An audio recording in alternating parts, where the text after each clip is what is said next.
박근혜 대통령이 사람을 죽인 건 아니잖아요. 그거는 모르죠. 어떻게 알아요? 몰라요. 박근혜가 죽였는지 안 죽였는지. 그 심각한 발언인데. 박근혜 네? 주변에 사람들이 이렇게 계속 죽고 있는데 네. 이러다가 전 국민을 용의자로 만들겠어요.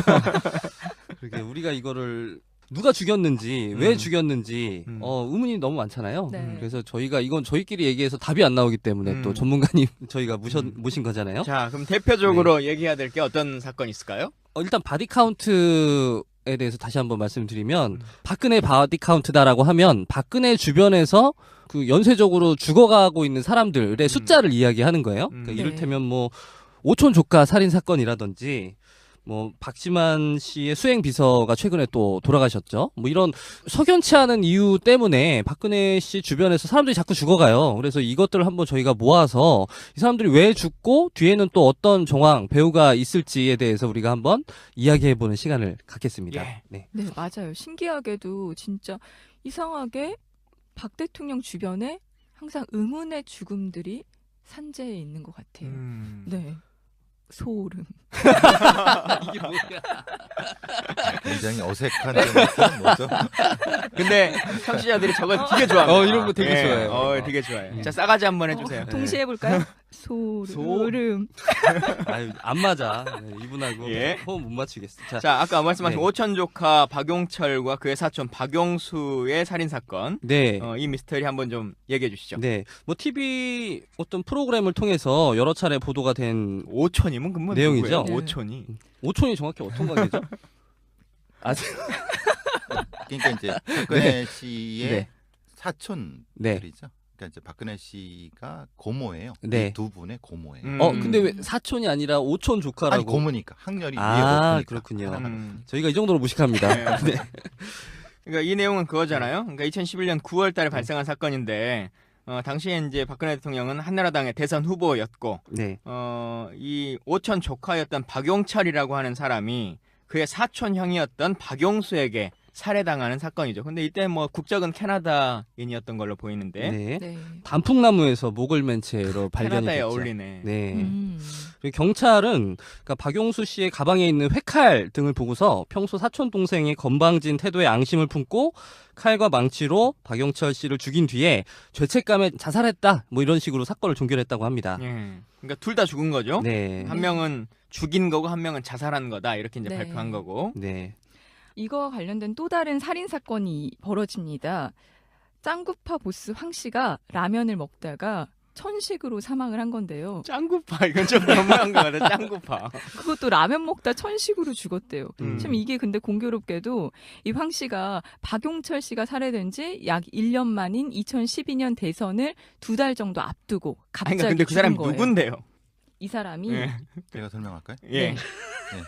그 박용철이라는 사람이 유경재단의 폭력 사태에 연관이 돼 있어갖고 네. 여러 의심을 받고 있었는데 그러다가 이제 미움을 받죠. 일종의 팽을 당한 거예요. 네. 박용철 씨가 그래갖고 어디에 붙었냐면 박근영 씨의 남편인 신동욱 총재 쪽에 붙은 거예요. 원래는 이제 박근영 신동욱 쪽에 적대하는 네. 쪽에서 반대파였다가. 폭력 사태를 주저했다가 그 적대하는 쪽이 누구라고는 제가 말씀 안 드리겠지만 다 이해하시는 쪽이고 네, 네, 네. 그분 그래서 있죠. 박근혜 대통령 쪽. 예, 그렇죠. 그러니까 했는데 어떤 이유 때문에 팽을 당해갖고 그 법정 증언을 그러니까 말하자면 신동욱 씨 유리하게 하도록 예정돼 있었어요. 그러니까 며칠 뒤에 말하자면은 신동욱 총재의 유리한 증언을 하려고 했었는데 그러니까 사실 누군가는 위협을 느꼈겠죠. 그 상황이 지금 상황이고요. 거기에 이제 주변에 같이 잘 따라다니는 사람이 박용수라는 또 사촌 형이에요. 그러니까 두 사람이 나타나는 거죠.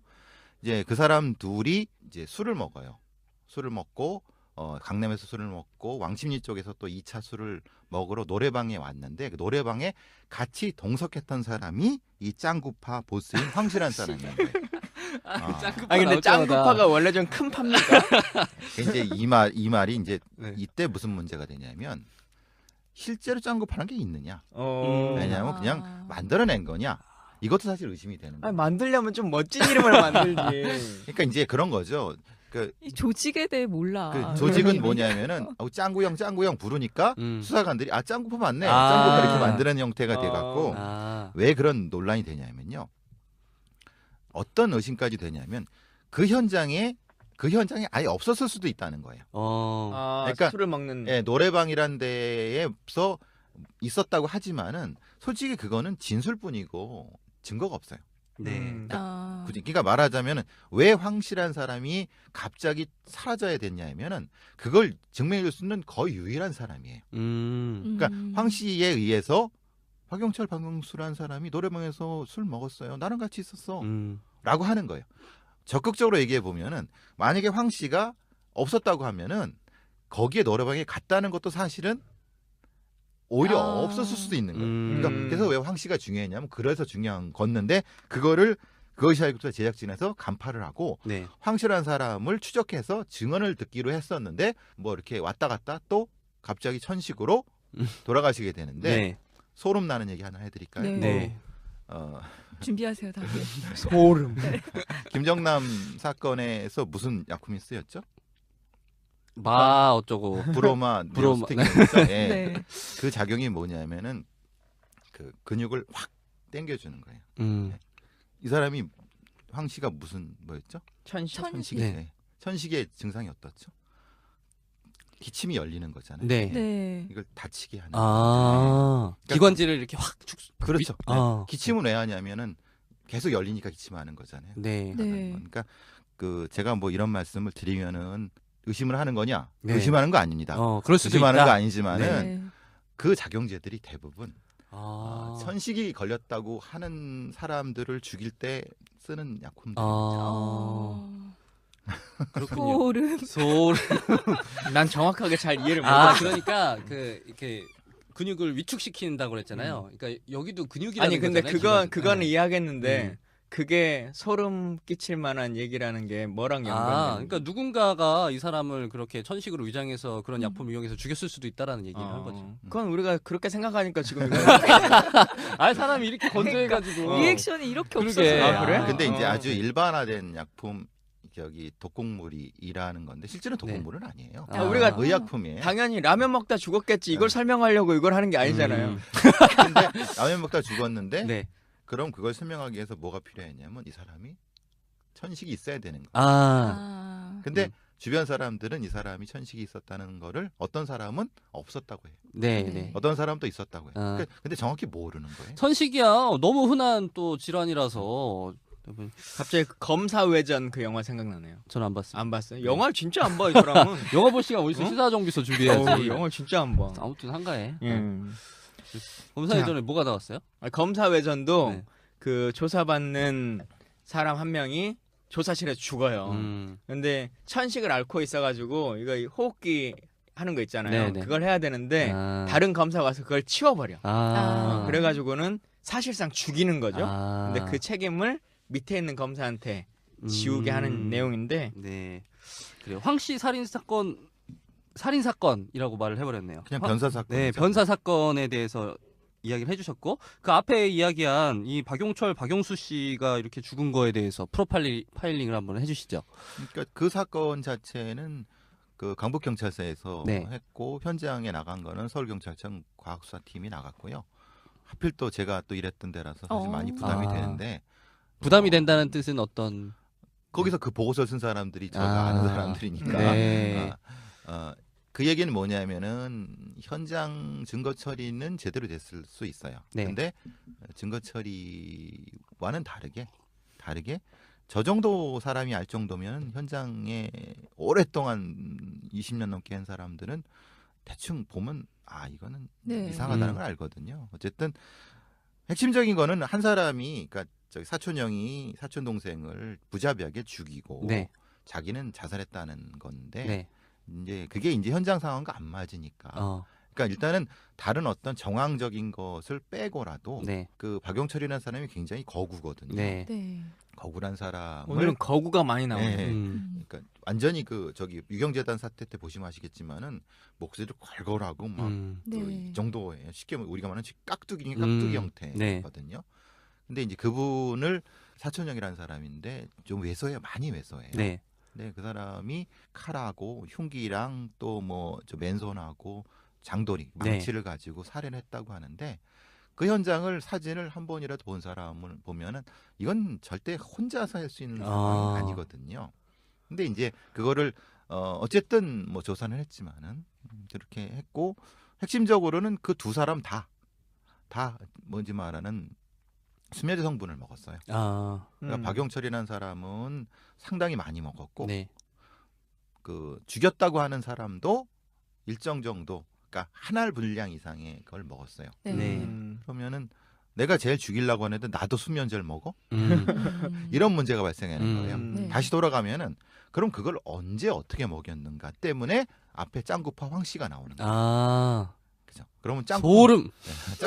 황씨가 먹였나? 아니면 네. 그 상황을 이 사람은 어떻게 이해하나? 어, 라고 돼야 돼요. 시간상으로. 그렇죠. 네. 그죠? 그러니까 그것 때문에 이제 짱구파 황씨가 나오는 거고 음.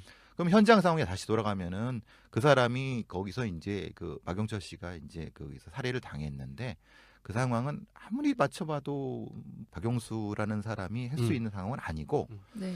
더 결정적인 거는 거기서부터 북한산 위까지 범행 시간이 약 1시에서 1시간 반이나 2시간 정도를 걸어서 산 꼭대기 거의 중턱까지 올라가서 거기서 목을 매서 자살을 해야 되는데 현장 상황은 네. 근데 밤에 산길 걸어보셨어요? 무섭죠. 랜턴 없이 걸어보셨어요? 아니요. 길이 없는 길을 그걸 갔다는 거예요. 네. 몸에 상처도 없이. 어. 그러니까 이제 어떻게 가지라고 하는 거예요. 음. 그러니까 달빛에 의지해 갖고 새벽 1시에 그 산길을 걸어서 올라가는데 그것도 가방을 메고. 네. 유일한 건 자살해러 올라가요. 네. 그게 어떻게 가능하겠어요? 유서는 나왔습니까? 유서는 뒤에 나왔는데 음. 유서에가 나온 게 그거예요. 내 시신을 절대 부검하지 말고 화상하라고 나와요. 근데 유서를 필적 분석을 안 했어요. 이거 상식적으로 좀 말이 안 되지 않아요? 근데 이제 상식적인 부분에서 현장에서는 안 하는 경우도 많아요. 아, 그런가요? 왜냐하면 이거 자살 맞네라고 하면 어쨌든 아까 네. 그 노래방에 없을 수도 있다 뭐 이제 이런 말도 하셨는데 이게 뭐 80년대 90년대의 얘기가 아니고 2011년 12년이잖아요. 그렇죠. 그러면 노래방이 있는 정도의 동네면 온갖 CCTV들이나 막 이런 게 다 있을 텐데 이 사람이 없어도 실제 그 현장에 누가 들어갔고 하는 건 충분히 경찰이 알 수 있는 거 아닙니까? 알 수 있는데 그거는 수사가 안 됐어요. 아. 왜냐하면 이 사람의 진술이 있기 때문에. 그러니까 이 사람의 진술을 100% 신뢰한 거죠. 그러니까 신뢰하지 않을 이유가 없었으니까 당시에. 근데 그 현장을 딱 보고 나서 이거 자살이네 해서 이렇게 판단을 하고 뭐 유서에 대한 필적 조사도 하지 않았다 말씀하셨는데 그러면 그 현장을 보고 그런 뭐 자살이네 아니네를 최종 판단하는 사람이 누군가요? 그러니까 그 상황 자체는 약간 좀 다르지만은 네. 기본적으로 제일 먼저 판단의 권한 있는 사람은 이 경찰서장, 네. 형사과장 2명. 그러니까 형사과장이 판단을 하고 거기에 대한 경찰서장이 동의를 하거나 반대가 될 수도 있고. 네네. 그리고 둘 중에 하나인데 그래서 이제 그때 이제 강북 경찰서장이라는 사람이 네. 의원님도 아시는 네. 여당의 국회의원이 네. 뭐 했던 의심이 나는 게 그런 얘기를 그 뒤에 사람들이 많이 한 게 네. 이렇게 한 거고 네. 이제 어쨌든 판단은 형사과장이나 그 경찰서장이 하는 거고요. 네. 같이 나간 쪽이라고 하면은 과학수사계, 그러니까 지방청 과학수사계 쪽에서도 의견을 제시를 하고 그럽니다. 네. 여튼 근데 이제 이 사건과 연관돼서 짱구파 이분도 그것이 알고 싶다 제작진이 이 사건에 대해서 막 찾으려고 하다 보니까 사망하게 되는 것으로 가고 있는데 또 이제 최근에도 보면 VIP의 5천간 살인 사건의 진실을 다시 또 그것이 알고 싶다가 그것이 알고 싶다 사람을 다 죽이는 거네. 이게 바디 카운트를 그것이 알고 싶다 카운트로 해야겠네. 응? 이걸 찾아보려고 했죠. 그래서 그 꽤 괜찮은 증인을 찾았다라고 생각을 했었는데 그 사람도 또 죽어버린단 말이에요. 그렇죠. 네, 동맥경화에 의한 심근경색. 심근경색이라고 하는 걸로. 그러니까 박지만 회장의 수행 비서 주모 씨 말씀하시는 거죠? 이것도 그러면 쭉 연관되는 스토리인 거잖아요. 연관되고 다 근육을 강화시키는 방식으로 이것도요. 다 되죠. 그러니까 여기서 수서경찰서가 부검을 해서 그 사인을 밝혔는데 관상 동맥 경화에 따른 허혈성 심근경색이라고 밝혔어요. 이게 뭔 뜻인지 잘 모르겠어요. 말하자면 네. 심장의 근육이 일부가 굳어갖고 네. 그 안에 혈관이 죽으면 이게 심장이 불규칙하게 죽다가 허혈성으로 해서 심근이 경색되면 팍 우리가 흔히 알고 있는 심근경색과 같은 건가요? 같은 거죠. 같은 건데 네. 이거는 뭐냐면은 우리가 백남기 농민의 그 사인 추정할 때도 1차 사인, 2차 사인, 3차 사인이 있다는 네. 거지 않습니까? 근데 서울대 병원에서는 굳이 1차가 아니라 2차로 가서 하려고는 분명 의도가 있었죠. 네, 네. 이건 2차입니다. 어. 그럼 이게 왜 이렇게 됐냐에 대한 거를 찾아야 되잖아요. 네. 그렇죠. 그러니까 사망하면 심장이 멈추는 네. 거예요. 누구나. 최종 음. 사망은 다 호흡이 가서 죽는 겁니다. 중요한 건 1차. 그러니까 뭐 목을 졸랐냐, 입을 막았냐, 뭐 이런 거죠. 그게 없는 겁니다. 근데 그런데도 우리 수사가 이렇게까지 매번 이상합니까? 그러게요. 많이 허술합니다. 어. 그거를 학생들을 가르치는 입장에서 원론 따로 현실 따로를 가르쳐야 되는데 되게 피곤합니다. 근데 그것이 우리가 생각하는 무슨 외압에 의해서나 아니면 뭐 그렇게 바뀌는 건가요? 아니면 그냥 허술한 건가? 제대로 하지 않으니까 허술해지는 건가요?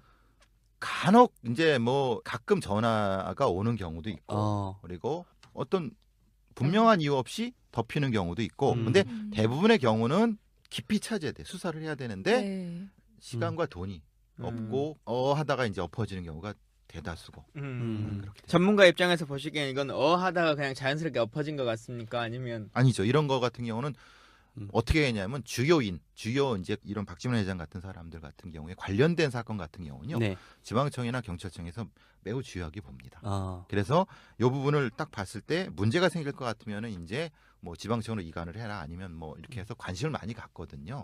그렇기 때문에 어하서 할 수는 없어요. 주요하게 잘 관리된 결과네. 그렇죠. 그런 부분이라는 건데 이게 실제로 뭐 이렇게 그냥 신경쓰 죽을 수도 있는 거고 문제는 제가 의심하는 거는 그런 네. 거죠. 네. 1차가 필요하다. 1차가. 음. 그러니까 말하는 이 사람이 원래부터 이제 흔히 말하는 뭐 아주 비만이어 갖고 네.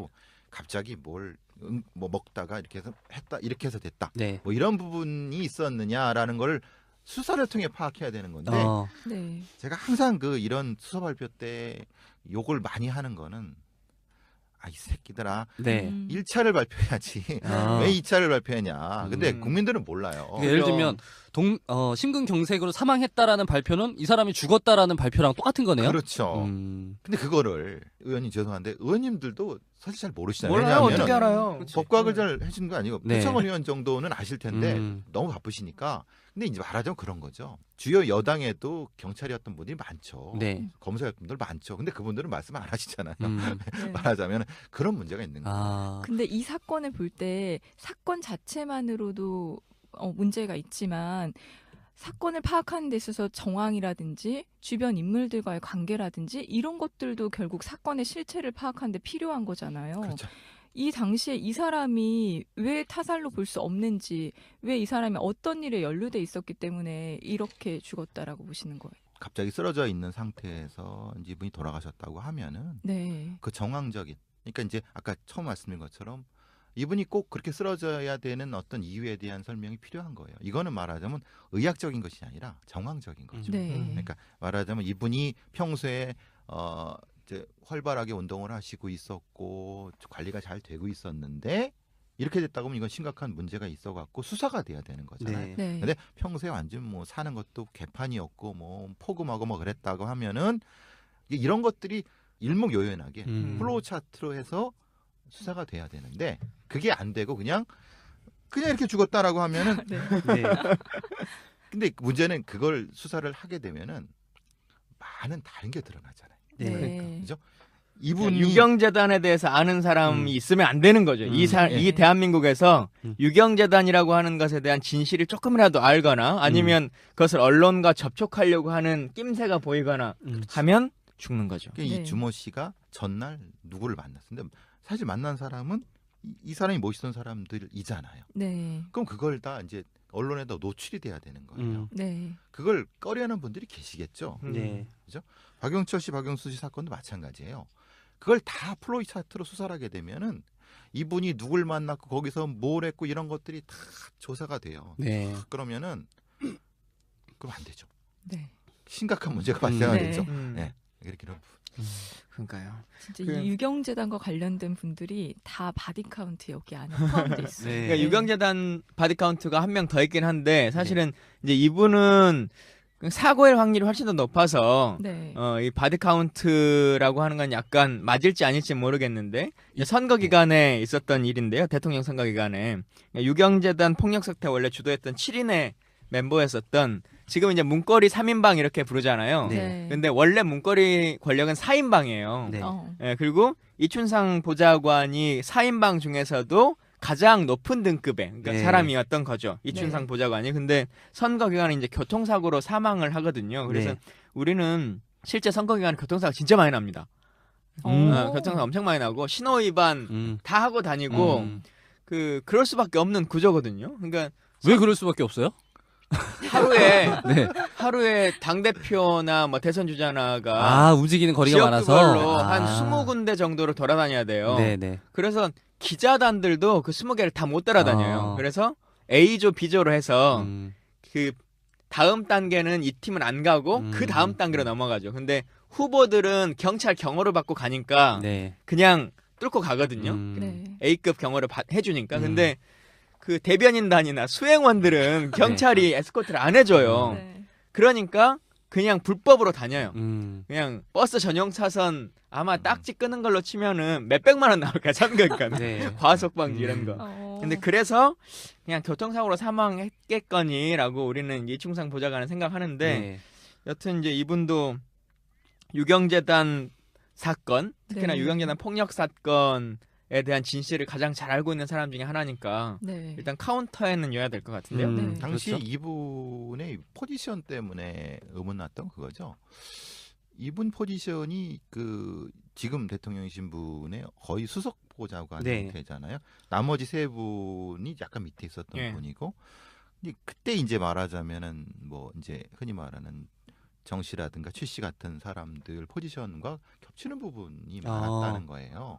그러니까 이춘상이라는 사람이 이 죽을 때도 그게 작용하지 않았을까라고 하는 의심이 드는 거는 그거죠. 그러니까 네. 이런 권력을 가진 사람들은 포지션 겹치는 걸 굉장히 싫어하거든요. 네. 뭐 의원이 잘 아시겠지만 이게 내 건데 내 걸 가지고 있으면 이게 네. 그 옆에 있는 형제라도 물어뜯거든요. 그러니까 적어도 뭐 그런 부분 때문에 의심을 많이 받았던 부분이 알력 있었어요. 다툼. 예, 알력이 분명히 있었을 거라는 예. 생각이 혹시 저랑 포지션이 겹치는 분이 있으시면 전화 주시면 저는 언제든 그 물러날 용의가 있어요. 예를 들면 예? 누구 생각나는 사람 누구 있어요? 진성준이요. 진섬준? 노잼. 그래 맞아. 그리고 또 이준석하고도 또 가끔 웃기던데. 아니 그게는 뭐 우리 당은 아니니까 그래요? 같은 직을 할 일은 없잖아요. 진성준 의원님 보고 계시면 조심하세요. 몸 조심하세요, 언제든. 의원님. 서로 멈췄어. 아 그리고 솔직히 진성준 의원님이 뭔가 사고를 당하면 김광희 그렇지. 의심 그럴 수 받지. 있어 하는데 노잼 개판 수장 노리고. 내가 사고를 당하면 아이 진성준 맞아, 그럴 것 같아. 그렇게 착한 사람이 그렇게 할 거 아니에요. 그러니까 이거 평판 관리가 중요한. 평판 관리가 거지, 중요해. 이게. 어? 큰일 났네. 다 죽어. 오랜만에 해봤다. 예. 오늘 되게 어울리는 드립인 것 같아요. 오늘 시간에. 자 이렇게가 이제 대통령 되기 전의 사건들이 거의 이제 대부분이고 대통령이 되고 나서의 사건들도 이제 계속 발생하잖아요. 그 첫 번째 사건 뭐로 볼 수 있을까요? 저는 이거 번개탄 피워서 자살한 분이 두 분 계세요. 아 예. 네. 정윤회 문건 유출 사건의 용의자로 지목됐던 최모 경위. 2014년 12월에 그 조수석에 번개불을 피우고 그 사체로 발견이 되셨고요. 그리고 2015년 7월에는 전에 그 이탈리아 해킹 팀으로부터 해킹 프로그램을 구매했다는 혐의를 받고 있었던 RCS 프로그램이라고 네, 하는 국정원 직원 임모 씨가 또 번개탄을 피우고 흔히 잘 자살을 아시는 했어요. 마티즈. 그렇죠. 네. 그 이분들이 근데 하나같이 의심이 받는 게 이렇게 그 가족들의 증언으로 봤을 때 이분들이 자살할 이유가 전혀 없었다는 거잖아요. 어떻게 생각하세요? 일단은 국정원 임모 씨 관련된 마티즈는 그 저 김어지 총수의 거기 나가서도 제가 네. 잠깐 말씀드렸지만 마티즈에 번개탄을 펴서 한번 죽은 거 실험해 보자. 그 마티즈가 작잖아요. 네. 네. 근데 열축적이 굉장히 높아요. 더워서 안 되나요? 더운 무슨 문제는 타버려요. 네. 자동차가 왜냐하면 차 안에 여름에 네. 차 안에 그 저 라이터 그 일회용 터지죠. 라이터는 네. 터지죠. 그러면 그게 불이 붙어갖고 싹 타버리거든요. 네. 번개탄이 얼마나 열량이 높아요. 그러니까 그걸 이제 이렇게 해 죽으려면 어떻게 해야 되냐면은 번개탄을 미리를 한 다음에 그것을 어느 정도까지 한 다음에 넣고 그래도 열이 높아요. 작으면 열이 이제 복살이 발생하기 때문에 소파가 녹아갖고 그래서 보통 이렇게 번개탄 자살일 경우에 종종 아니면 상당수가 앞에 놨을 경우는 무슨 문제가 생기냐면은 전소되는 거고 뒤에 놓으면은 가능해요. 네. 그걸 모르는 사람이 했다고 하면 이해를 하겠어요. 네. 근데 이제 제가 이걸 그때도 말씀드린 이런 메커니즘을 구체적으로 설명 안 드린 거는 이렇게 죽는 사람이 또 많으니까. 아, 근데 그 부분하고 뭐 당연히 마티즈의 돌 괴었다는 것부터 시작해 갖고 네. 그다음에 또 이 자살하려고 하는 부분에서 차문 틈을 막지 않았다는 부분도 이런 부분들이 다른 건 모르겠지만 그 저수지 밑에서의 현장 상황에 대한 것이 일치하지 않는 부분을 저는 이제 설명을 했고요. 네. 상당 부분이 이건 좀 매치되지 않는 부분이다. 네. 적어도 그 부분이 있었고 최경희 사건 같은 경우는 지금 이제 그 형님이나 아니면 가족들이 특검에 이제 그걸 진정서를 제출을 해갖고 수사해 달라고 했는데 네. 뭐 수사할 수는 없어요. 왜냐하면 그 범위가 넘어갈 수가 있으니까. 근데 그 상황 자체도 되게 웃긴 거는 그 길 경기도 이천에 있는 그분 고향에 있는 길 이렇게 오픈되지 않은 약간 오픈되는 곳에 길가에서 자살을 했거든요. 네. 태워갖고. 근데 문제는 그러면 그거를 그 번개탄을 어떻게 구입을 했느냐. 그리고 사람이 지나가는 길인데 그것을 어떤 방식으로 했느냐 부분이 규명이 안 되고 이 최경희 사건 같은 경우도 마찬가지로 정확한 수사가 전체적으로 진행된 것이 아니라 네. 유서와 정황을 보고 이제 내사 종결된 지금까지 말씀드린 분들 말고도 박근혜 주변에서 돌아가신 분들이 상당히 많이 계세요. 이분 네. 어떤 분들이 이렇게 바디 카운트에 체크가 됐는지 한번 먼저 살펴볼게요. 그 먼저 그 최태민 씨를 파헤쳤던 종교 연구가 탕명환 씨가라는 분이 계셨는데 지난 94년에 자기 아파트 근처에서 한 광신도에게 살해를 당합니다. 네. 그리고 제4공화국이라는 그 MBC 드라마였죠. 이 제4공화국을 촬영했던 촬영 감독이 의문의 교통사고를 당해서 돌아가시고 그 사람만 이거는 노린 게 너무- 아니라 그 촬영 팀을 노렸는데 네. 그분이 돌아가신 거죠. 그러니까 주변에 있던 분들은 요행이 살아남았다고 네. 하는 것 때문에 이 사건이 이제 문제가 됐던 거는 특히 이제 당시에 이제 현장에서 이동할 때 교통사고가 날 수 없는 상황이었는데 해버리니까 상당히 좀 의문을 가졌던 네. 사건이었던 거죠. 그리고 박정희 생가 회장이 2008년에 그 총선을 앞두고 20대 남자가 휘두른 흉기에 맞아서 생가 보존회장. 네, 생가 보존회장이 김재학 씨라는 분이 20대 남자가 휘두른 흉기에 맞아서 숨졌습니다. 그리고 또 이분 이야기를 안 할 수가 없네요. 유병원 씨. 네, 많은 분들이 알고 계실 텐데 의문사죠. 그때 회자됐던 말 중에 하나가 유병헌 시신이 발견되니 유병헌이 기뻐하겠다. 라고 하는 얘기들 막 있었잖아요. 그렇죠. 진짜 유병헌이 죽은 걸까? 뭐 이제 세월호의 실소유주니 뭐 이제 이 내용들 있잖아. 그거는 좀 논외로 치고 사건 자체 사망 사건으로만 봤을 때의 유병헌이라고 하면 진짜 유병헌은 죽었을까요? 글쎄 말입니다. 저도 이제 그 우리 의원님이 순천 지역구시지만 제가 순천에서 대학 교수도 하고 그래서 순천대학교에 계셨어요? 아니요 순천 청암대? 그 앞에 있는데 제일대학교. 예. 순천에서 출마하실 생각은 혹시? 전 목숨이 소중하기 때문에 네, 순천에 출마한다 그러면 카운트돼요. 이게 카운트됩니다. 예. 그래서 거기 그리고 이때 유병헌 시체가 발견됐을 때 제가 처음으로 이제 YTN이랑 같이 네. 네. 라이브로 했었죠. 그리고 그 순천 지역은 잘 압니다. 네. 두 분 다 그럼 시체를 보신 거예요? 유병헌 시체를 실제로 의원님도 보셨다고. 보셨다면서요? 네. 저는 시체 봤어요. 예. 저는 이제 시체는 그 뒤에 봤고 현장에서 목뼈 3개 네. 그거 보고 거기 발견한 사람도 봤죠. 그러니까 아까 뭐 그 RCS 프로그램 특위니 뭐니 이렇게 말씀드렸지만 제가 이때 이제 세월호 국조특위 네. 위원을 하고 있었던 시기거든요. 네. 뭐 저는 나름대로 일 많이 했잖아요. 뭐 연관되는 일은 많이 했는데 결론은 밝힌 건 없어요. 근데 이때 그 유병헌의 시신이 이제 밝혀져서 유병헌이냐 아니냐라고 한 논쟁이 막 붙어서 그러면 국가수에 가서 냉동고에 있는 유병헌을 봐보자. 그래서 우리가 보면 확인될 거 아니냐라고 하는 말도 안 되는 이유를 한 거죠. 근데 교수님 아까 말씀하신 것처럼 국회의원들 그걸 보면 뭘 알아? 사실. 근데 진짜 이제 냉동고에 있는 시신이라고 하는 것을 거의 본 적이 없잖아요. 네. 그리고 이게 정상적인 시신도 아니고 네. 저는 그게 냉동고인 줄 알았어요. 음. 근데 냉동고가 아니더라고요. 그렇죠. 냉장 상태. 아. 여서 그분이 이제 구더기 막 이런 걸로 막 이렇게 아. 덮여 있는 그렇죠. 건데 그 구더기가 그대로 거의 살아 있어요. 예. 근데 왜 냉장을 보관하는 거죠? 뭐 그럼 신선도를 시체가 유지하기 위해서 그런 건가? 썩어가는 거 아닌가? 부패하지 않나요? 네, 그렇죠. 근데 이제 말하자면은 얼리면 거기서 조직이 파괴되나요?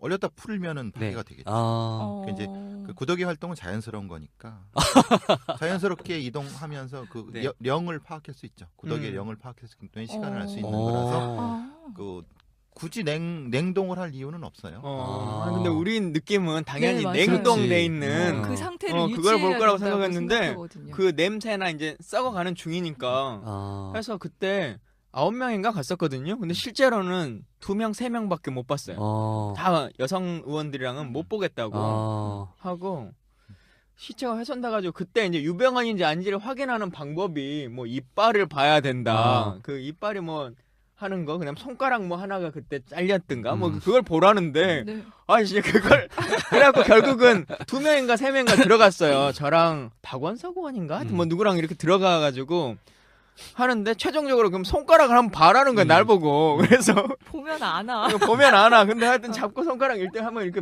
보긴 봤죠. 근데 참 이분도 그때 이제 그 사망하면 치아 기록, 의료 기록 이런 것들을 가지고 진위 여부를 밝힌다는데 이분은 치아가 뭐 금리빨 이런 것들이 엄청 많은데도 의료 기록은 하나도 없어. 야매로 하셨구나. 네. 다 어디서. 아니 거기 그 뭐냐 안성에 있는 금손 지하에 네. 의료실이 따로 있어요. 아. 치과 의료기가 따로 있었어요. 그래서 의료 기록이 하나도 없고 다 이상한 사람들은 기록이 없어. 우리 황교안 총리도 담 맞은 기록이 하나도 없잖아요.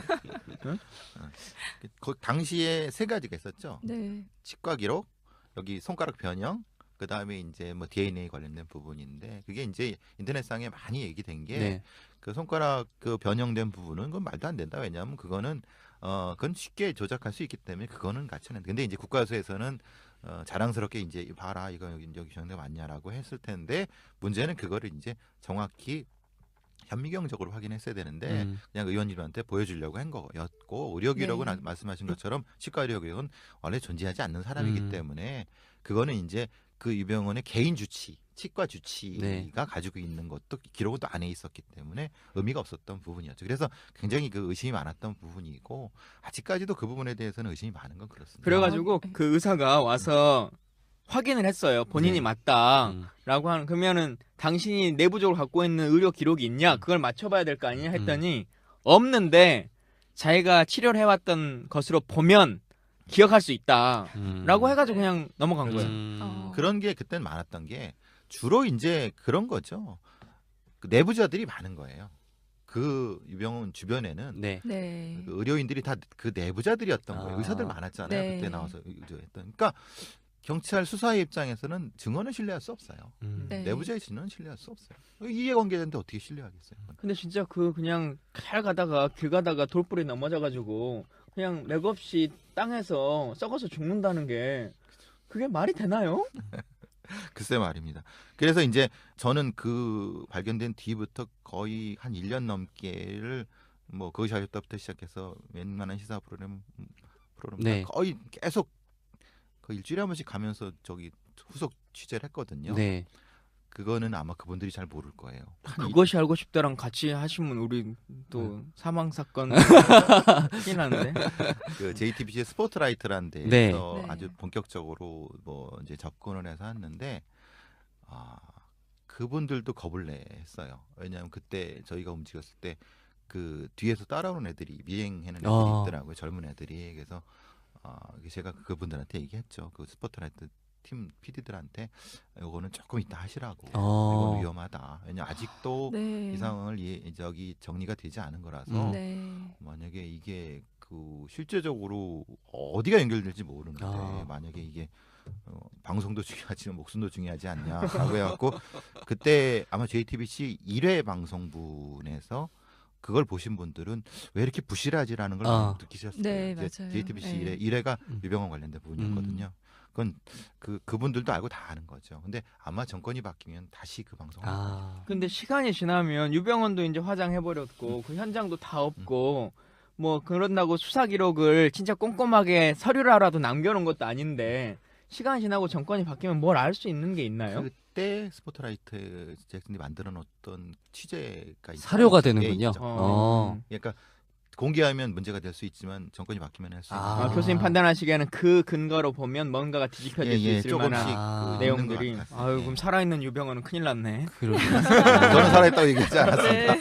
요즘에 뭐 네, 모르는 특조위 걸로 이런 게 그냥. 다시 구성돼가지고 네. 다시 네. 수사가 될 수도 있겠네요. 어쨌든 세월호 네. 참사 특조위는 다시 해야 되니까요. 네. 네. 근데 음. 거기에 또 하나가 당연히 유병헌 사업만 관련된 부분도 들어가죠. 네. 아. 순천 경찰서장 큰일 났.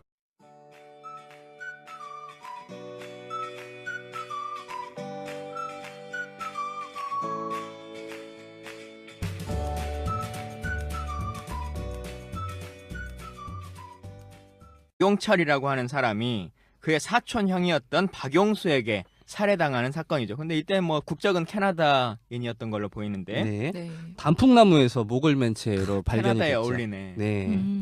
그리고 경찰은 그러니까 박용수 씨의 가방에 있는 회칼 등을 보고서 평소 사촌 동생의 건방진 태도에 앙심을 품고 칼과 망치로 박용철 씨를 죽인 뒤에 죄책감에 자살했다. 뭐 이런 식으로 사건을 종결했다고 합니다. 예. 그러니까 둘 다 죽은 거죠. 네. 한 명은 죽인 거고 한 명은 자살한 거다. 이렇게 이제 네. 발표한 거고. 네.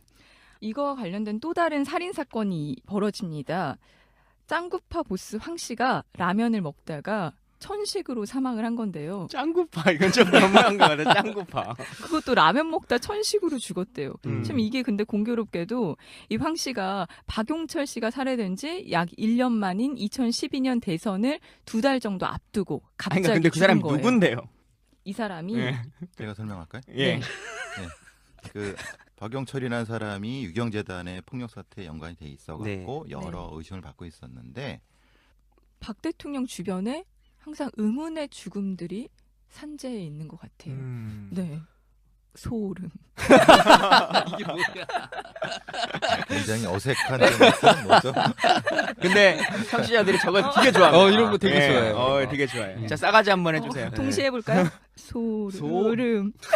아유, 안 맞아. 네, 이분하고 예. 호흡 못 맞추겠어. 자, 자, 아까 말씀하신 네. 오천 조카 박용철과 그의 사촌 박용수의 살인 사건. 네. 이 미스터리 한번 좀 얘기해 주시죠. 네. 뭐 TV 어떤 프로그램을 통해서 여러 차례 보도가 된 오촌이면 그건 내용이죠? 누구예요? 네. 오촌이.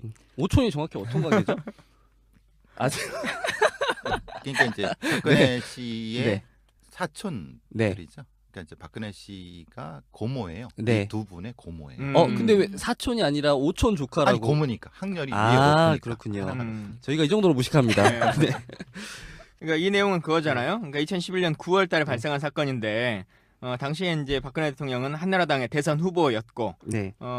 이 오천 조카였던 그러다가 이제 미움을 받죠. 일종의 팽을 당한 거예요. 네. 박용철 씨가. 그래갖고 어디에 붙었냐면 박근영 씨의 남편인 신동욱 총재 쪽에 붙은 거예요. 원래는 이제 박근영 신동욱 쪽에 적대하는 네. 쪽에서 반대파였다가. 폭력 사태를 주저했다가 그 적대하는 쪽이 누구라고는 제가 말씀 안 드리겠지만 다 이해하시는 쪽이고. 네, 네, 네. 그분 그래서 있죠. 박근혜 대통령 쪽. 예, 그렇죠. 그러니까 했는데 어떤 이유 때문에 팽을 당해갖고 그 법정 증언을 그러니까 말하자면 신동욱 씨 유리하게 하도록 예정돼 있었어요. 그러니까 며칠 뒤에 말하자면은 신동욱 총재의 유리한 증언을 하려고 했었는데 그러니까 사실 누군가는 위협을 느꼈겠죠. 그 상황이 지금 상황이고요. 거기에 이제 주변에 같이 잘 따라다니는 사람이 박용수라는 또 사촌 형이에요. 그러니까 두 사람이 나타나는 거죠. 이제 그 사람 둘이 이제 술을 먹어요. 술을 먹고 강남에서 술을 먹고 왕십리 쪽에서 또 2차 술을 먹으러 노래방에 왔는데 그 노래방에 같이 동석했던 사람이 이 짱구파 보스인 황실한 사람이에요. 근데 짱구파가 원래 좀 큰 파입니까? 이제 이 말이 이제 네. 이때 무슨 문제가 되냐면 실제로 짱구파라는 게 있느냐? 음. 왜냐하면 그냥 만들어낸 거냐? 이것도 사실 의심이 되는 거예요. 아니, 만들려면 좀 멋진 이름을 만들지. 그러니까 이제 그런 거죠. 이 조직에 대해 몰라. 그 조직은 뭐냐면은 짱구형 부르니까 음. 수사관들이 짱구파 맞네. 아. 짱구파 이렇게 만드는 형태가 돼갖고 아. 왜 그런 논란이 되냐면요. 어떤 의심까지 되냐면 그 현장에 아예 없었을 수도 있다는 거예요. 그러니까 술을 먹는. 예, 노래방이란 데에서 있었다고 하지만은 솔직히 그거는 진술뿐이고 증거가 없어요. 네. 그러니까 말하자면은 왜 황실한 사람이 갑자기 사라져야 됐냐면은 그걸 증명해줄 수 있는 거의 유일한 사람이에요. 그러니까 황 씨에 의해서 박영철, 박영수라는 사람이 노래방에서 술 먹었어요. 나랑 같이 있었어. 음. 라고 하는 거예요. 적극적으로 얘기해 보면은 만약에 황 씨가 없었다고 하면은 거기에 노래방에 갔다는 것도 사실은 오히려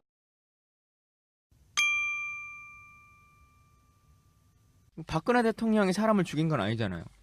그거는 모르죠. 어떻게 알아요? 몰라요. 박근혜가 죽였는지 안 죽였는지. 그 심각한 발언인데. 박근혜 네? 주변에 사람들이 이렇게 계속 죽고 있는데 이러다가 전 국민을 용의자로 만들겠어요.